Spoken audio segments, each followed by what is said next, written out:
മാവിൻ ചോട്ടിലെ മണമുള്ള മധുരമായി മനതാരിൽ കുളിരുന്നെൻ ബാല്യം. പാതി പാതി പറയാതെ നമ്മളിരു പാതിയായി പതിയേ. പാഠപുസ്തകത്തിൽ പ്രണയം ഒരു ചാപ്റ്ററായി പഠിപ്പിക്കണം, പ്രണയ നഷ്ടം എങ്ങനെ ആസ്വദിക്കാമെന്ന് മറ്റൊരു ചാപ്റ്ററായി പഠിപ്പിക്കണമെന്ന് പറയുന്ന ആളാണ് ഞാൻ. രേണുകേ നീരാഗരേണു കിനാവിൻ്റെ നീലക്കടമ്പിൻ പരാഗരേണു ഇതു പാടമല്ലെൻ്റെ ഹൃദയമാണ്. കണ്ണോരം ചിങ്കാരം അത് എം ജയചന്ദ്രനാണ്. അതെ, എം ജെയുടെ ആ പടത്തിൽ തന്നെ സുദീപ് കുമാറിന് അവാർഡ് കിട്ടി. ചെമ്പക പൂങ്കാട്ടിലെ ചിത്രമണി പൊയ്കയിൽ കണ്ടു ഞാൻ നിന്നെ ചെന്താമരെ, നീ പാടാതെ പാടുന്ന പാട്ടിൽ ഈ ചോളങ്ങൾ ചാഞ്ചാടും ചന്തം. വാട്സാപ്പ് വഴി ഇംഗ്ലീഷ് പഠിക്കാൻ ഇംഗ്ലീഷ് കഫേ ഉള്ളപ്പോൾ ഇംഗ്ലീഷ് ഒരു വിഷയമേ അല്ല. English cafe presents you the perfect English. English cafe, we present you the perfect English. WhatsApp now 9633388575. Murugan കാട്ടാക്കടയാണ് നമുക്കപ്പോൾ. ഹായ്, നമസ്കാരം സാർ. നമസ്തേ. ഞാൻ ഇങ്ങോട്ട് വരുമ്പോൾ കവിതകൾ കേൾക്കുമ്പോൾ അതിന് മുമ്പേ തന്നെ കേട്ട ഒരു വരി വിഷ്വൽ എൻ്റെ മനസ്സിൽ പതിഞ്ഞിരുന്നിരുന്നു. ഈ പലിശപ്പട്ടിണി പടികേറുമ്പോൾ പുറകിലെ മാവിൽ കയറുകൾ കാണാം. അന്ന് എൻ്റെ മനസ്സിൽ പതിഞ്ഞൊരു വിഷ്വലുണ്ട്. കാട്ടാക്കട മുരുകൻ്റെ പല കവിതകൾ കേൾക്കുമ്പോഴും നമ്മുടെ മനസ്സിനകത്തൊരു വിഷ്വൽ ഉണ്ടാവും. ആ പുറകിലെ മാവ് എന്താണെന്നും അതിലെങ്ങനെയാണത് സംഭവം നടന്നതെന്നും ഞാൻ എൻ്റെ മനസ്സിൽ ആ സമയത്ത് സങ്കല്പിക്കുന്നുണ്ടായിരുന്നു. സങ്കടമുള്ള കാഴ്ചയാണ്, പക്ഷേ നമ്മൾ ആ ഉണ്ടാക്കുന്നൊരു ബോധമുണ്ട് എന്താണ് നമ്മുടെ നാട്, അതെങ്ങനെയൊക്കെ മാറണമെന്നുള്ളത്. ഒരു വിഷൻ വെച്ച് തന്നെ കവിത എഴുതുമ്പോഴും എല്ലാവരും ആസ്വദിക്കുന്ന കവിതകളാകുന്നത് ഭയങ്കര സന്തോഷമാണ്. ശരിക്കും എനിക്ക് തോന്നുന്നു അത് ഒന്ന് ചൊല്ലി തുടങ്ങി നമുക്ക്. പൊട്ടിയ താലിച്ചരടുകൾ കാണാം അല്ലേ? പൊട്ടിയ താലിച്ചരടുകൾ കാണാം, പൊട്ടാമദ്യ കുപ്പികൾ കാണാം, പലിശ പട്ടിണി പടി കേറുമ്പോൾ പുറകിലെ മാവിൽ കയറുകൾ കാണാം, തറയിലൊരിലയിൽ ഒരൽപ്പം ചോരയിൽ കൂനനുറുമ്പിര തേടൽ കാണാം, മങ്ങിയ കാഴ്ചകൾ കണ്ടു മടുത്തു കണ്ണടകൾ വേണം, കണ്ണടകൾ വേണം. അതായത് ഞാൻ വളരെ കുട്ടിയായിരിക്കുമ്പോൾ ഇങ്ങനെ കളിച്ച് നടക്കുമ്പോൾ എടാ ഇങ്ങനെ ഒരു ചേട്ടൻ്റെ പേര് പറഞ്ഞു, ആ ചേട്ടൻ തൂങ്ങി മരിച്ചടാ എന്ന് പറഞ്ഞു. അപ്പോൾ ഞങ്ങളെല്ലാം കൂടെ ഓടി ആ വീടിൻ്റെ അറ്റത്ത് വീടെന്ന് പറയാൻ പറ്റില്ല, അവിടെ കൂടെ ഇങ്ങനെ കൊച്ചു ജനലിലൂടെ ഇങ്ങനെ എത്തി നോക്കുമ്പോൾ അദ്ദേഹം ഇങ്ങനെ തൂങ്ങി നിൽക്കുന്നുണ്ട്. അപ്പം മരിക്കുന്നതിന് കാരണങ്ങൾ ആളുകൾ ഇങ്ങനെ നമ്മളെ അമ്മമാരൊക്കെ ഇരുന്ന് വർത്തമാനം പറയും, പിന്നാമ്പുറങ്ങളിൽ നിന്ന് വർത്തമാനം പറയുമ്പോൾ അവൾ കളിച്ചുകൊണ്ടൊക്കെ നമ്മൾ കേൾക്കുന്നുണ്ടാവും. അവൻ അവിടെ നിന്ന് പൈസ വാങ്ങി, ഇവിടെ നിന്ന് പൈസ വാങ്ങി, ഇന്നലെ മറ്റേ ആൾ വന്ന് ചീത്ത വിളിച്ചു എന്നൊക്കെ. അപ്പം അത് എൻ്റെ കുഞ്ഞായിരിക്കുമ്പോൾ എൻ്റെ മനസ്സിൽ കിടന്ന ഒരു കാര്യമാണ്. അത് പറയേണ്ട സമയം വന്നപ്പോൾ ഞാനതങ്ങ് പറഞ്ഞു. അപ്പോഴും ബ്ലേഡ് കമ്പനിക്കാരൻ്റെ ലക്ഷ്യം എന്ന് പറയുന്നത് അവൻ്റെ പൈസ എങ്ങനെ കിട്ടുമെന്നാണ്. അപ്പം അപ്പോഴും പറയുന്നുണ്ട്, മറ്റവൻ ഇപ്പോഴും പറയുന്നുണ്ട് ആ പൈസ എങ്ങനെയെങ്കിലും അവൻ്റെ മറ്റു ബന്ധുക്കളിൽ നിന്ന് വാങ്ങണമെന്ന്. അപ്പം അതാണ് തറയിൽ ഒരിലയിൽ ഒരൽപ്പം ചോരയിൽ കൂനനുറുമ്പിര തേടൽ കാണാം, മങ്ങിയ കാഴ്ചകൾ കണ്ടു മടുത്തു കണ്ണടകൾ വേണം. ജീവിച്ചിരിക്കുന്ന കാലത്തെ അടയാളപ്പെടുത്തുക എന്നത് നമ്മുടെ എല്ലാവരുടെയും ഒരു പ്രധാന ലക്ഷ്യങ്ങളിലൊന്ന് തന്നെ ആയിരിക്കണം. ഞാൻ ജീവിക്കുന്ന കാലത്തെ കൂടെ ആവിഷ്കരിക്കാനുള്ള ഒരു മാധ്യമമായിട്ടാണ് എൻ്റെ കവിതയും ആലാപനത്തെയും ഞാൻ കാണുന്നത്. ഈ കവിതകളുടെ ഒരു ചൊല്ലൽ എന്ന് പറയുന്നത് ഭയങ്കര സുഖമുള്ളൊരു കാര്യമാണ്. എനിക്ക് തോന്നുന്നു മുരുകൻ കാട്ടാക്കട ആകുന്നതിൻ്റെ പിന്നിൽ ഈ ചൊല്ലലിനൊരു സ്ഥാനമുണ്ട്. ഞങ്ങളുടെയൊക്കെ കാതുകളിൽ ഇത് എത്തിയത് ചൊല്ലലായിട്ടാണ്. ഞങ്ങൾ വായിച്ചു നോക്കിയിട്ടല്ല ആദ്യം മനസ്സിലാക്കണേ, പിന്നീട് നമ്മളിത് വായിക്കാനുള്ള പ്രേരണയാവും. അതൊരു സുഖമുള്ള പരിപാടിയാണ്. അപ്പോൾ ഈ ചൊല്ലലിനൊരു ശക്തിയുണ്ട്. ഈ ചൊല്ലാൻ വേണ്ടിയിട്ട് എനിക്ക് തോന്നുന്നു അടിസ്ഥാനപരമായി ഈ സംഗീതമൊന്നും പഠിച്ചിട്ടില്ല, പക്ഷെ ഒരു താളബോധം നമ്മുടെ ഉള്ളിൽ എവിടെയോ വന്നു ചേർന്നിട്ടുണ്ട്. ആ താളം ഭയങ്കരമായിട്ട് ഗുണകരമായിട്ടില്ലേ? ഉണ്ട്, തീർച്ചയായിട്ടും. അത് ഞാനും ആലോചിച്ചിട്ട് എങ്ങനെയായിരിക്കും ആ താളബോധം ഉണ്ടാകുന്നത്. പല കാരണങ്ങളുണ്ട്. കാരണം ഞാൻ ജീവിച്ചു വളർന്നത്, എൻ്റെ നാട് നെയ്യാറിൻ്റെ തീരത്താണ്. ഞാൻ ജനിച്ചു വളർന്നത് നെയ്യാറിൻ്റെ കരയിലാണ്. അപ്പം നെയ്യാറിൻ്റെ ഒരു താളം എന്നെ സ്വാധീനിച്ചിട്ടുണ്ട്. മറ്റൊന്ന് കുഞ്ഞായിരിക്കുമ്പം അന്ന് ഞാൻ മാസ്റ്റർ ഡിഗ്രിക്ക് പഠിക്കുന്നവരെ വീട്ടിൽ മണ്ണെണ്ണ വിളക്കായിരുന്നു. മാസ്റ്റർ ഡിഗ്രിക്ക് പഠിക്കുന്ന കാലത്താണ് എൻ്റെ വീട്ടിൽ കറണ്ട് ഉണ്ടാകുന്നത്. അപ്പോൾ എൻ്റെ അമ്മ ചെയ്യുന്നത് കൊച്ചായിരിക്കുമ്പോൾ ചെയ്യുന്നത് വൈകുന്നേരം സന്ധ്യയ്ക്ക് വിളക്ക് കൊളുത്തി കഴിഞ്ഞാൽ നാമം ജപിക്കുക എന്ന ഡ്യൂട്ടി എനിക്കാണ്.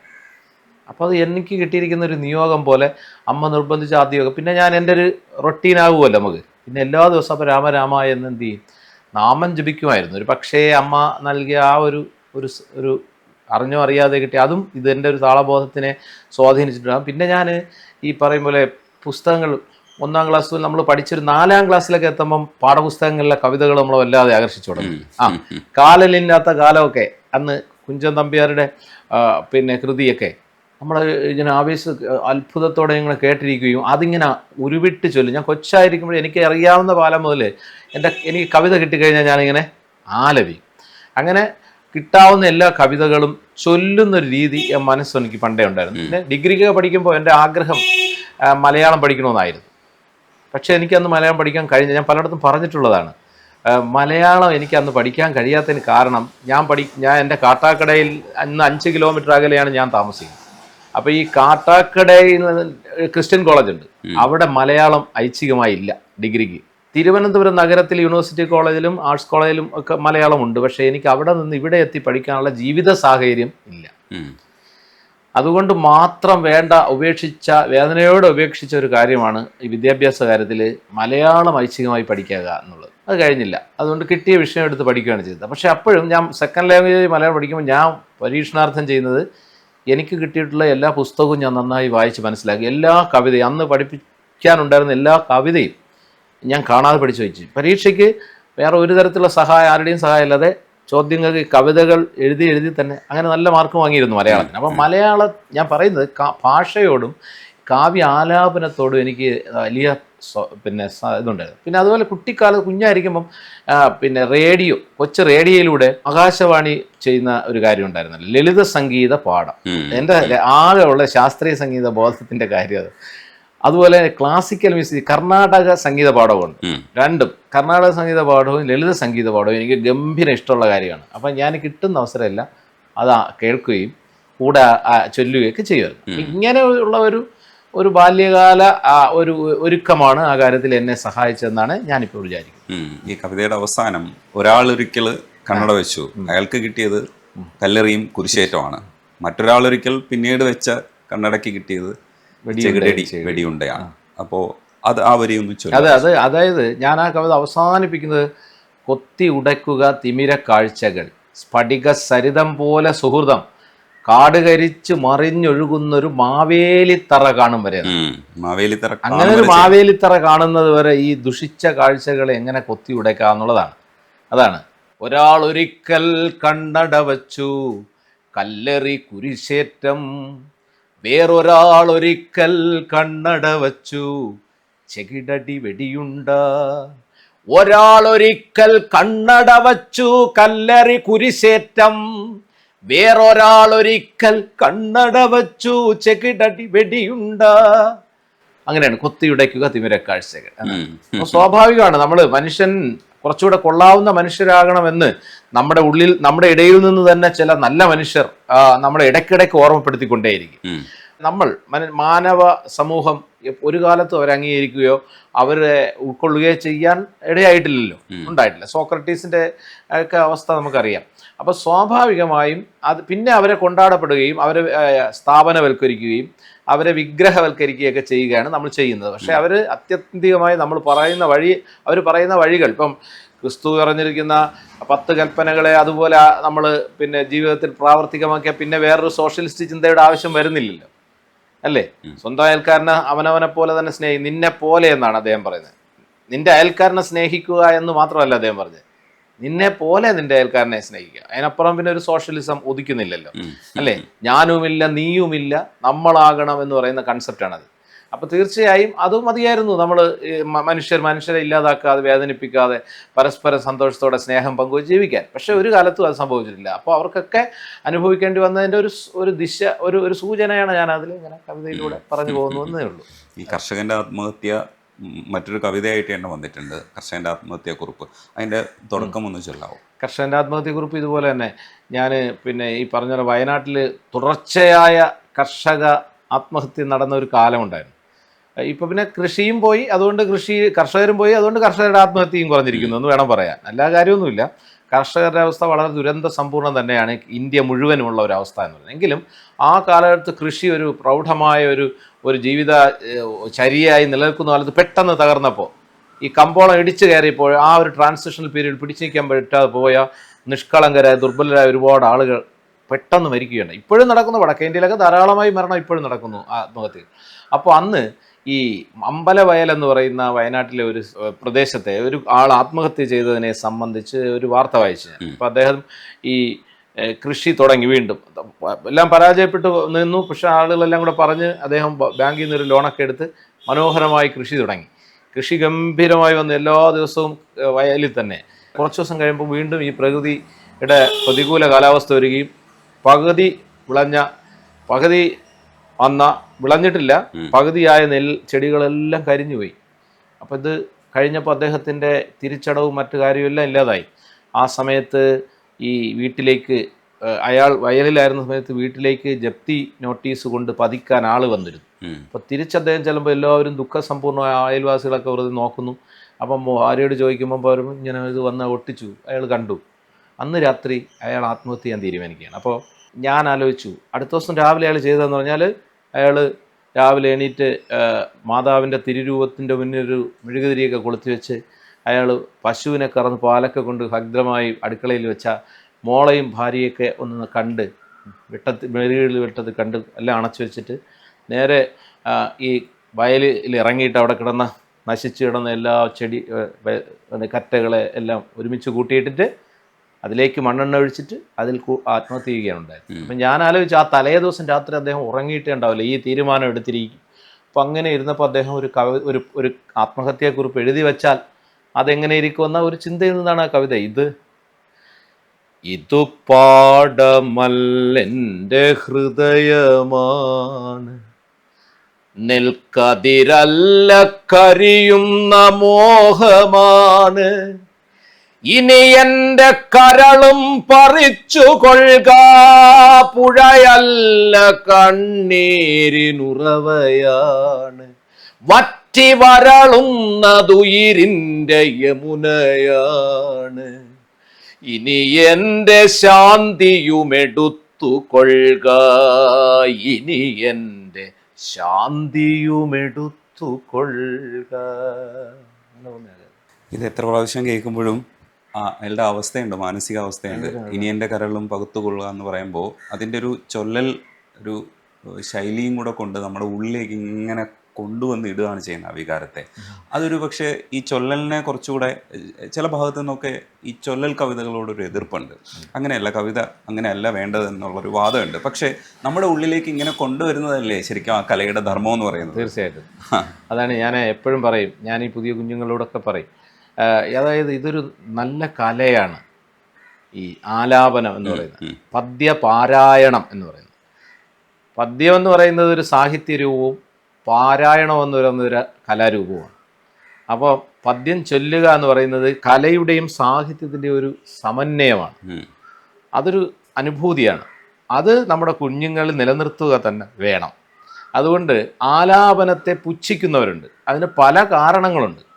അതിൽ ഒരു കാരണം എന്ന് പറയുന്നത് തങ്ങൾക്ക് വഴങ്ങില്ല എന്നുള്ളത് കൊണ്ടാണ്. എന്നാൽ കഥ എഴുതി പരാജയപ്പെടുക, നോവലെഴുതി പരാജയപ്പെടുക, സിനിമയിൽ അഭിനയിക്കാൻ ശ്രമിക്കുക, പരാജയപ്പെടുക ചെയ്യുന്ന ആളുകൾ കവിതയിലേക്ക് വരികയും അവർ കൃത്യമായും അവർക്ക് അത്തരം കാര്യങ്ങളിൽ വലിയ താല്പര്യമില്ലാത്ത, ആധുനിക വായനയൊക്കെ നല്ലതുള്ള അവർ സ്വാഭാവികമായും അവർക്ക് എളുപ്പത്തിൽ കൈകാര്യം ചെയ്യാൻ കഴിയുന്ന സങ്കേതങ്ങളെ ആധുനികമെന്ന് കാണുക, അതിൽ അഭിരമിക്കുക, അത് കഴിഞ്ഞുള്ള വേറെ എല്ലാം അധമമാണെന്ന് കാണുക. അങ്ങനെ ഒരു ഫ്യൂഡലിസ്റ്റിക് ഒരു ജമ്മിത്ത ബോധം ഈ മലയാള സാഹിത്യത്തിൽ കടന്നു വന്നു.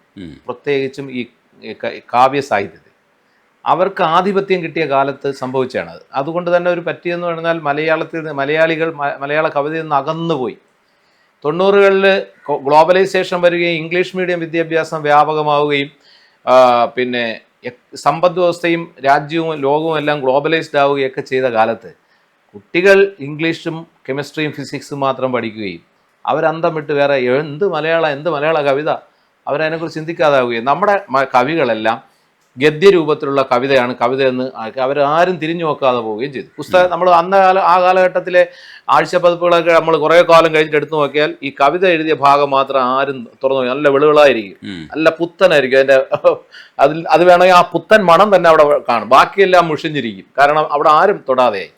അങ്ങനെ കവിത അന്യമായി പൊയ്ക്കൊണ്ടിരിക്കുന്ന കാലത്താണ് അപ്പം മധുസൂദനൻ നായരുടെ സാറൊക്കെ ഗംഭീരമായി കവിതയുമായി മുന്നോട്ട് വരുന്നത്. പിന്നെ അത് കഴിഞ്ഞ് അദ്ദേഹവും പിന്നെ നിന്ന് പോയ ഒരു കാലമുണ്ട്. അദ്ദേഹം ഒരു ഇടവേള എടുത്ത കാലം. ആ സമയമായി കഴിയുമ്പോൾ പിന്നെ കവിത തീരെ ഇല്ല.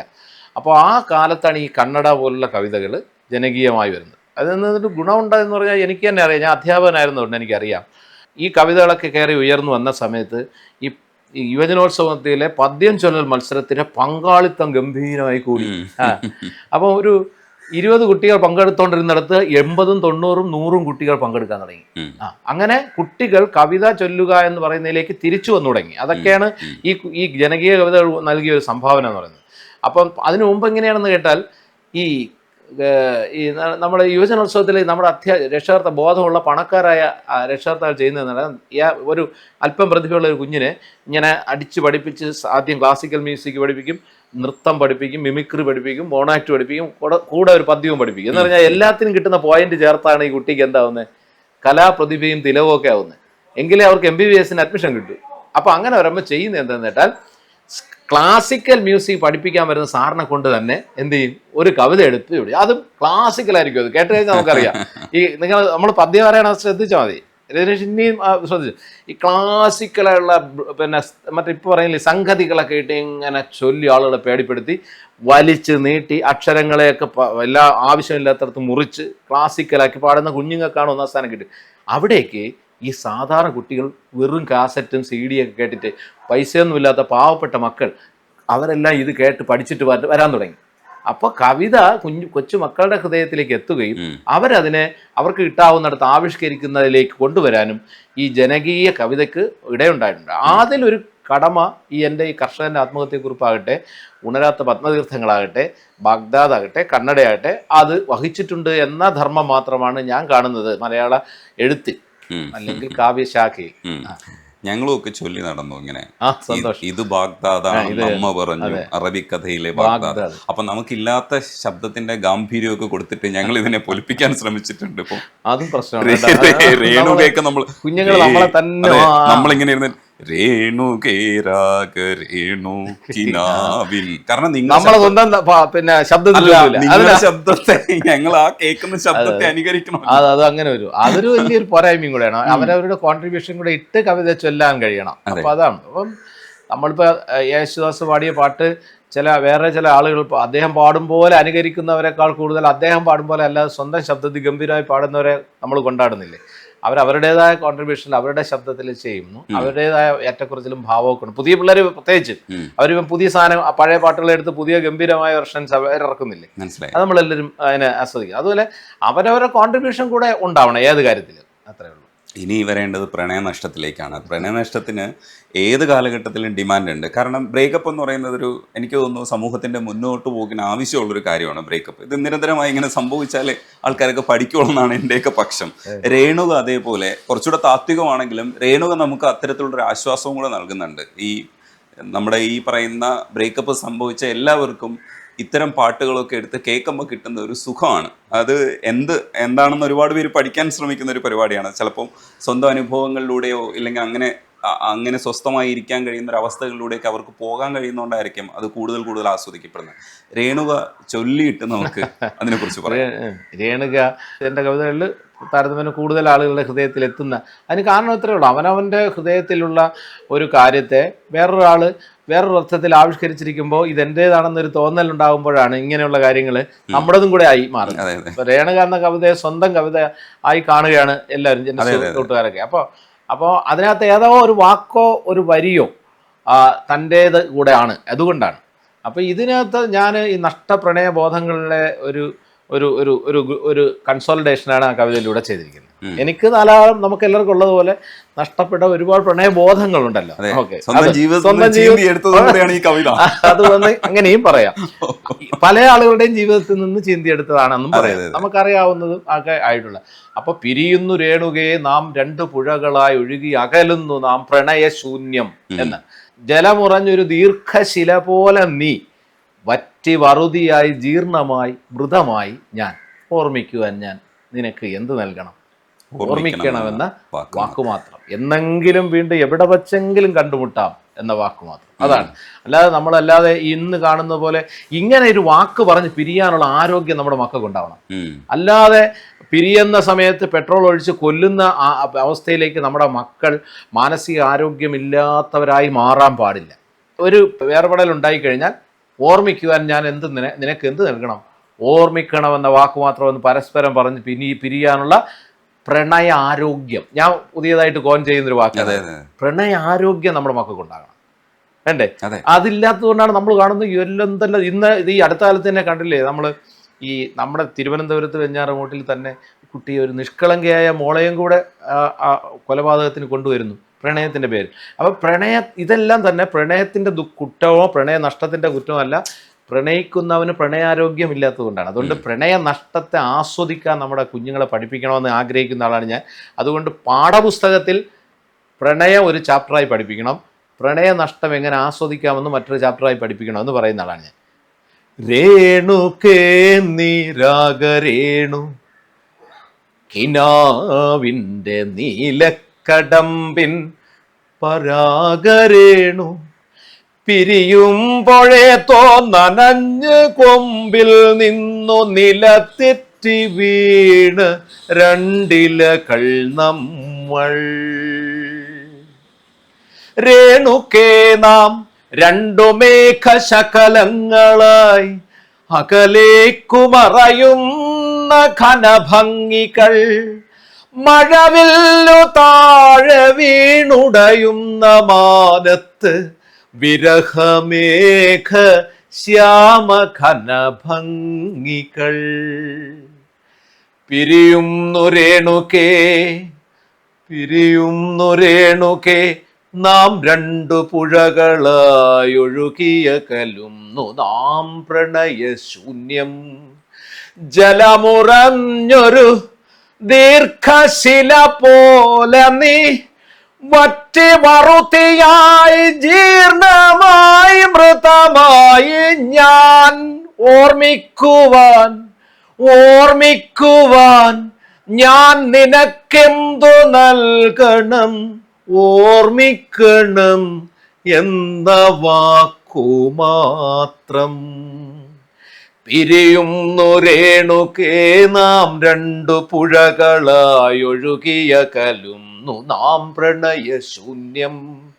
ജലമുറഞ്ഞൊരു ദീർഘശില പോലെ നീ വറ്റി വറുതിയായി ജീർണമായി മൃതമായി ഞാൻ ഓർമ്മിക്കുവാൻ ഞാൻ നിനക്കെന്തു നൽകണം?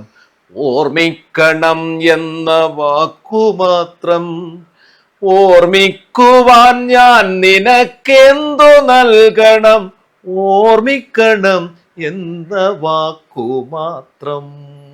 അങ്ങനെ പോകുന്നതാണ്. എന്താ അറിയോ, ഇത് തീരരുതെന്നായിരുന്നു ഞാൻ ഇതിങ്ങനെ പോട്ടെ കുറച്ച് സമയം അങ്ങനെ. അതായത് ഈ ഓർമ്മിക്കുവാൻ ഞാൻ നിനക്ക് എന്ത് നൽകണമെന്നേ, ഓർമ്മിക്കണമെന്ന വാക്ക് മാത്രമൊന്നും നമുക്ക് ഏത് സാഹചര്യത്തിൽ ആരോടും പറയാം. നിറയുന്നു നീ എന്നിൽ നിന്റെ കൺമുനകളിൽ നിറയുന്ന കണ്ണുനീർ തുള്ളി പോലെ എന്നാണ്. വർഷങ്ങൾക്ക് ശേഷം പരസ്പരം കണ്ടുമുട്ടുമ്പോൾ പല ഓർമ്മകളുടെയും കണ്ണുനീർ തുള്ളികൾ നിറഞ്ഞു വീഴും നമ്മുടെ മുന്നിൽ, അല്ലേ? ചിലപ്പോൾ നമ്മളിൽ നിന്ന് നിറഞ്ഞു വീഴും. അപ്പൊ അങ്ങനെ ഉള്ള സന്ദർഭങ്ങൾ എല്ലാവരുടെയും ലൈഫിൽ ഉള്ളതുകൊണ്ടാണ് നമുക്കത് ഇഷ്ടപ്പെടുന്നത്. എനിക്ക് കുറച്ചുകൂടെ എന്ന് വെച്ചാൽ ഫെയർ ആയിട്ടുള്ള ഒരു ബ്രേക്കപ്പിനെ സപ്പോർട്ട് ചെയ്യുന്ന ഒരു പരിപാടിയാണ്. അപ്പം ബ്രേക്കപ്പ് അറിഞ്ഞൂടാ പിള്ളേർക്ക്, എങ്ങനെയാണ് ബ്രേക്കപ്പ് ആവേണ്ടതെന്ന് കുറച്ചുകൂടെ ഈ കാലഘട്ടത്തിൽ പഠിക്കുന്നുണ്ട്. പക്ഷേ ബ്രേക്കപ്പിന് ഇപ്പോഴും ആൾക്കാർക്ക് പേടിയാണ്. സത്യത്തിൽ ആരോഗ്യപരമായ സമൂഹമാണ് ഡിവോഴ്സും ബ്രേക്കപ്പും ഒക്കെ ഉണ്ടാക്കുന്നതെന്നാണ് നമ്മുടെയൊക്കെ ഒരു ഒബ്സർവേഷൻ എന്ന് പറയുന്നത്. അതിങ്ങനെ നിരന്തരമായ ഒരു പ്രോസസ്സാണ്. അത് വളരെ വൃത്തിയായിട്ട് ചെയ്യാൻ പഠിച്ചു കഴിഞ്ഞാൽ വേറെ ഇഷ്യൂസൊന്നുമില്ല. ഇപ്പോൾ തേപ്പ് എന്ന് പറയുന്ന വാക്ക് പോലും ഒരർത്ഥത്തിൽ പോസിറ്റീവായിട്ട് നമുക്ക് വളരെ എടുക്കാം. പോസിറ്റീവായ ഒരു കാര്യമാണ് അത്. അപ്പോഴാണ് ഒരു തേപ്പ് കിട്ടാൻ പ്രാർത്ഥിക്കണം. അതെ. എൻ്റെ അഭിപ്രായത്തിൽ അതാണ്. ഓരോരുത്തരും അവരവരുടെ, എൻ്റെ കുഞ്ഞുങ്ങളോട് പറയാനുള്ളതാണ്, പ്രണയ നഷ്ടം എന്ന അസുലഭമായ ഭാഗ്യം ഉണ്ടാകാൻ എല്ലാവരും ആഗ്രഹിക്കണം. എന്നിട്ട് പ്രണയ നഷ്ടം സംഭവിക്കുമ്പോൾ ആ നഷ്ടത്തിൽ നിന്നുള്ള നഷ്ടപ്രണയത്തെക്കുറിച്ച് ഓർക്കണം. ഞാൻ നീ അടുത്തുണ്ടായിരുന്ന കാലം, നീ അടുത്തുണ്ടായിരുന്ന കാലം, ഇങ്ങനെ ഓർക്കാനുള്ള ഏറ്റവും മനോഹരമായ ഒരു ഓർമ്മയാണ് പ്രണയ നഷ്ടം. അതെ അതെ. അല്ലാതെ മറ്റൊരാളിനെ കൊല്ലാനോ മറ്റൊരാളിന് കഷായം കൊടുക്കാനോ ഉള്ള ഒരു അവസ്ഥയല്ല പ്രണയ നഷ്ടം. നീ കുറെ കാലം കഴിഞ്ഞിട്ടാണ് ഈ കവിത നീ അടുത്തുണ്ടായിരുന്ന കാലം, ഞാൻ എന്നിലുണ്ടായിരുന്ന പോലെ, നീ അടുത്തില്ലാതിരുന്ന കാലം, ഞാൻ എന്നിലില്ലാതിരുന്ന പോലെ, സ്വപ്നത്തിൽ നീ പുഞ്ചിരിച്ച കാലം, എന്റെ ദുഃഖങ്ങളെല്ലാം അകന്ന പോലെ, നീ അടുത്തുണ്ടായിരുന്ന കാലം. നോക്കൂ, നീ അടുത്തുണ്ടായിരുന്ന അങ്ങനെ ഒരു കാലം ഉള്ളതുകൊണ്ടല്ലേ എനിക്ക്, അല്ലെങ്കിൽ നമുക്ക് ആർക്കായാലും ഇങ്ങനെ ചിന്തിക്കാനും ഒരു ദുഃഖത്തില് ഒരു സാന്ത്വനമായ ചില ഓർമ്മകളെ കൊണ്ടു നടക്കാനും കഴിയും. അത് ഇപ്പോഴും ഉണ്ടെങ്കിൽ ചിലപ്പോൾ എനിക്ക് ഇങ്ങനെ ചൊല്ലാൻ കഴിയില്ല. അടുത്തുണ്ടായിരുന്ന ഒരു കാലത്തെയാണ് ഞാൻ ചിന്തിക്കുന്നത്. അതാണ് പ്രണയ നഷ്ടത്തിന്റെ മാധുര്യം എന്ന് പറയുന്നത്. അതാണ് കണ്ടിട്ടു കണ്ടില്ല എന്ന ഭാവത്തിൽ നീ കണ്ണുകൊണ്ടം പെയ്ത ബാല്യകാലം, നോക്കുന്നതെന്തിനു നീ എന്നെ എന്നോ നീ നോട്ടത്തിലൂടെ പറഞ്ഞ കാലം, നേരം വെളുത്താൽ നിനക്കായി വരമ്പത്തെ നീളും നിഴൽ നോക്കി നിന്ന കാലം, മുന്നോട്ടു പോയിട്ടു പിന്നോട്ടു നോക്കി നീ കണ്ടു ഞാനെന്നോ ചിരിച്ച കാലം, മുന്നോട്ടു പോയിട്ടു പിന്നോട്ടു നോക്കി നീ കണ്ടു ഞാനെന്നോ ചിരിച്ച കാലം, നഷ്ടപ്പെടും വരെ നഷ്ടപ്പെടുന്നതിൻ നഷ്ടമെന്താണെന്നതോർക്കില്ല നാം, നഷ്ട പ്രണയത്തിനോർമ്മ പോലിത്രമേൽ മധുരിക്കും അനുഭൂതി വേറെയുണ്ടോ, മഴ പെയ്തു തോർന്നതിൻ ശേഷമൊരു ചെറുകാറ്റ് കവിളിൽ തലോടും തണുപ്പു പോലെ, നഷ്ടപ്രണയത്തിനോർമ്മ പോൽ ഇത്രമേൽ മധുരിക്കും അനുഭൂതി വേറെയുണ്ടോ എന്നാണ്. പ്രണയത്തെക്കുറിച്ച് വേറെ വരി എന്ന് പറയുന്നത് പാതി പാതി പറയാതെ ഇരുപാതിയായി നമ്മൾ എന്ന് പറയുന്ന, പാതി പാതി പറയാതെ നമ്മളിരു പാതിയായി പതിയേ. അതെ, അത് പടമാണ്. അത് നൈറ്റ് ഡ്രൈവിനകത്ത് എനിക്ക് 2 നൈറ്റ്സ് വരെയാണ് ചെയ്തത്. ഞാൻ വീട്ടിൽ ഇരുന്ന് ചെയ്തതാണ്. അതുകൊണ്ടാണ് എനിക്ക് പെട്ടെന്ന് ഓർമ്മ വന്നിട്ട്. രഞ്ജിൻ, നമ്മുടെ പടം നിത്യാമാമൻ പാടിയത്, വോയിസ് ഭയങ്കര മനോഹരമാണ്. നല്ല സോഫ്റ്റ് ആയിട്ട് പാടിയിട്ടുണ്ട്. അതേപോലെ കുറച്ച് പാട്ടേ ഞാൻ എഴുതിയിട്ടുള്ളൂ. കണ്ണൂരം പാടിയിരിക്കുന്നത് ശ്രേയഘോഷാല. അത് ഭയങ്കര രസമല്ലേ? അതിന് അവാർഡ് കിട്ടി. അതെ, അവർക്ക് ഏറ്റവും നല്ല ഗായികയ്ക്കുള്ള 2011 ഏറ്റവും നല്ല ഗായികയുള്ള സംസ്ഥാന അവാർഡ് കിട്ടി. കണ്ണോരം ചിങ്കാരം അവാർഡ്. അത് എം ജയചന്ദ്രനാണ്. അതെ, എം ജെ ഒരുവിധപ്പെട്ട ഗായികർക്കൊക്കെ അവാർഡ് വാങ്ങിച്ചു കൊടുത്ത ആ പടത്തിൽ തന്നെ സുദീപ് കുമാറിന് അവാർഡ് കിട്ടി.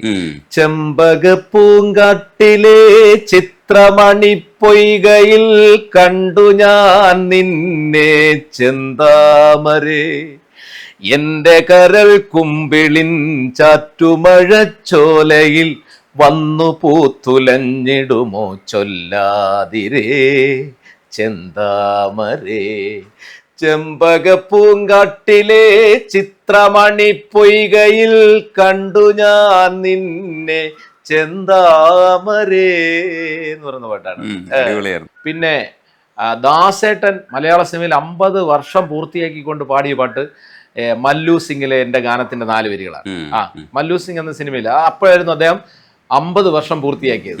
അപ്പൊ ഭാഗ്യത്തിന് എന്റെ പാട്ട് പാടുകൊണ്ടാണ് അദ്ദേഹം ചം ചം എന്ന് പറയുന്ന പാട്ട് നീ പാടാതെ പാടുന്ന പാട്ടിൽ ഈ ചോളങ്ങൾ ചാഞ്ചാടും ചന്തം ചം ചം ചമുക്ക് ചമു ചം ചം നീ നോക്കാതെ നോക്കുന്ന നേരം ഈ പൂവാക പൂക്കുന്ന ഗന്ധം.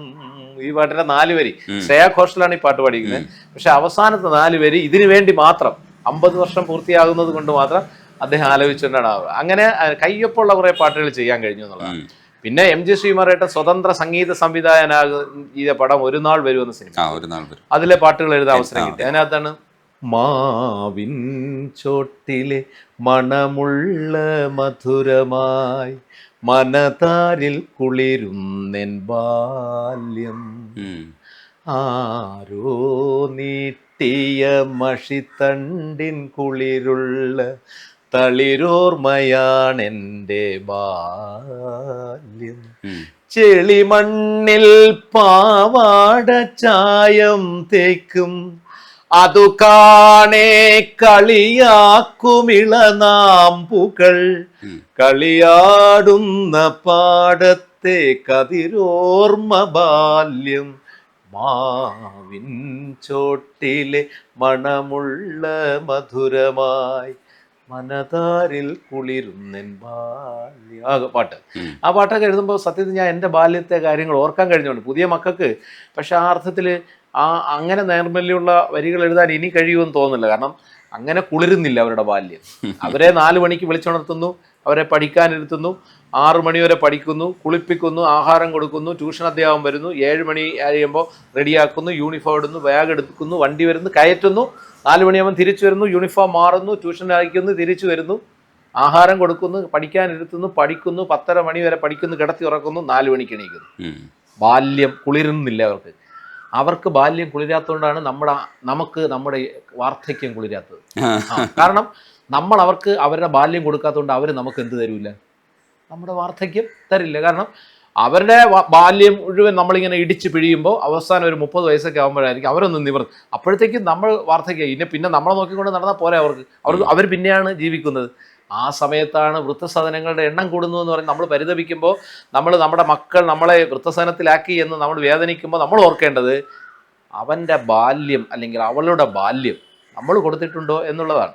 അപ്പം മനതാരിൽ അങ്ങനെ ബാല്യം കുളിർന്നത് കൊണ്ടാണ് എഴുതാൻ പറ്റിയത്.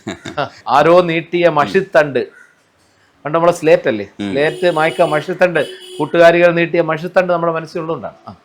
ഈ മാരിമഴ മാഞ്ഞു പോയി എന്ന് പറയുന്നത്, മാരിമഴ മാഞ്ഞു പോയി, നല്ല രസമുള്ള പടവും കൂടെ ആയിരുന്നു പിക്കറ്റ് 43. അതിന്റെ കൂടെ തന്നെ ആ പാട്ടും പോയി എന്നുള്ളതാണ് ഭയങ്കര ഒരു സന്തോഷമുള്ള ഒരു കാര്യം. മേജർ രവിയുടെ പടമാണ് ആ പടം. അത് നല്ലായിരുന്നു. രതീഷ് വേഗയാണ് അതായത് ആ പാട്ട് സംഗീതം ചെയ്തത്. അപ്പോൾ എനിക്ക് അദ്ദേഹം ട്യൂൺ അയച്ചു തരുമായിരുന്നു. ആ സാഹചര്യം പറഞ്ഞു, അതായത് ആ പടം മുന്നോട്ട് നല്ലൊരു സിനിമയായിരുന്നു. ഇപ്പോൾ രജനീഷ് സൂചിപ്പിച്ച പോലെ എനിക്ക് വലിയ മനസ്സിലൊരു പ്രതീക്ഷ ഉണ്ടായിരുന്ന സിനിമയായിരുന്നു. കാരണം ആ പടം പാകിസ്ഥാനിലും മനുഷ്യരുണ്ടെന്ന് കാണിക്കുന്ന പടമാണ്. രജനീഷ് കണ്ടില്ല? അത് നന്നായി. ഇന്റർനാഷണൽ സിനിമയാണ് അത്. പാകിസ്ഥാനിലും മനുഷ്യരാണുള്ളത് എന്ന ഓർമ്മപ്പെടുത്തൽ ഇന്ത്യയിലെ ഫാസിസ്റ്റുകൾക്ക് നൽകാൻ കഴിയുന്ന ഒരു പടമായിരുന്നു. സാധാരണ മനുഷ്യജീവിതമുള്ള മനുഷ്യരാണ് അവിടെ കിടക്കുന്നത്. അപ്പോൾ നമ്മളവിടെ 10 പേരെ കൊന്നു, 10 സൈനികർ വധിക്കപ്പെട്ടു എന്ന് നോക്കുമ്പോൾ നമുക്ക് ആഹ്ലാദം തോന്നിട്ട് കാര്യമില്ല. ആ വധിക്കപ്പെട്ടത് നമ്മുടെ സഹോദരങ്ങൾ തന്നെ. അവരെ നാടിനെ സംരക്ഷിക്കാൻ അവർ, നമ്മുടെ നാടിനെ സംരക്ഷിക്കാൻ നമ്മൾ, ആ അർത്ഥത്തിലേ ഉള്ളൂ. അങ്ങനെ 2 സൈനികർ ഒറ്റപ്പെട്ടു പോകുന്ന ഒരു പിക്കറ്റിൽ 2 സൈനികർ തമ്മിലുണ്ടാകുന്ന ഭയങ്കര ആത്മബന്ധത്തിൻ്റെ ഒരു കഥ പറയുന്ന അതിഗംഭീരം. അപ്പോൾ ഇന്ത്യയും പാകിസ്ഥാനും പോലെ തന്നെ ഒരു പുഴയും മറുപുഴയും ചേരുമ്പോൾ ഒരു നദിയായി കരകവിയാതൊഴുകുന്നു. ഇന്ത്യയും പാകിസ്ഥാനിലെയും മനുഷ്യർ പരസ്പരം ചേർന്ന ഒരു വേറൊന്നും ആവില്ല. വീണ്ടും ഒന്നും ചേർന്ന ഇമ്മിണി വലിയ ഒന്നെന്ന് ആര് പറയുന്നു?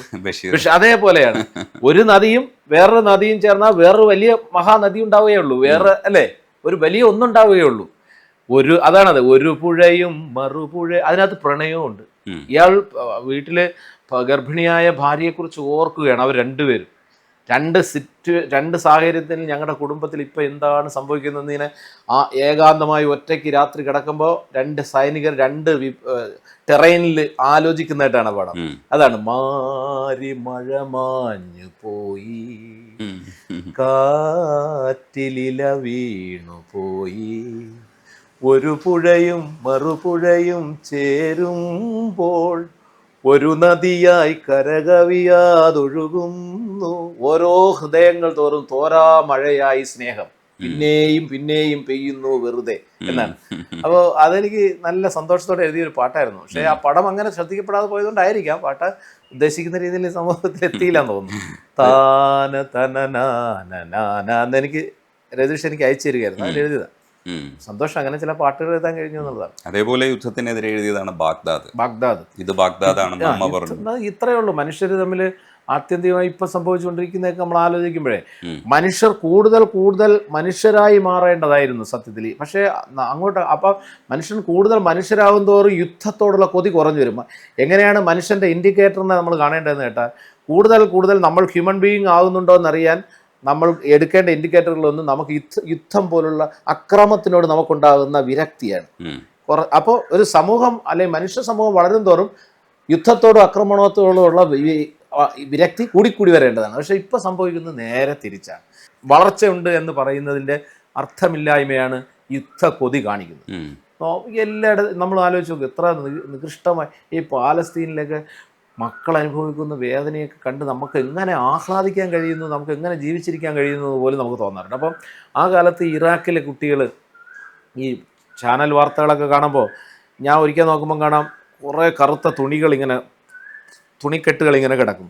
ഞാൻ വിചാരിച്ച് വെറും തുണിക്കെട്ടായിരിക്കുന്നു. അപ്പോൾ ഇങ്ങനെ പാൻ ചെയ്ത് പോകുമ്പോൾ കാണാം അതിൽ നിന്നൊരു അറ്റ കൈ ഒരു കുഞ്ഞിൻ്റെ മുഖത്ത് ഇങ്ങനെ അടക്കി പിടിച്ചിരിക്കും.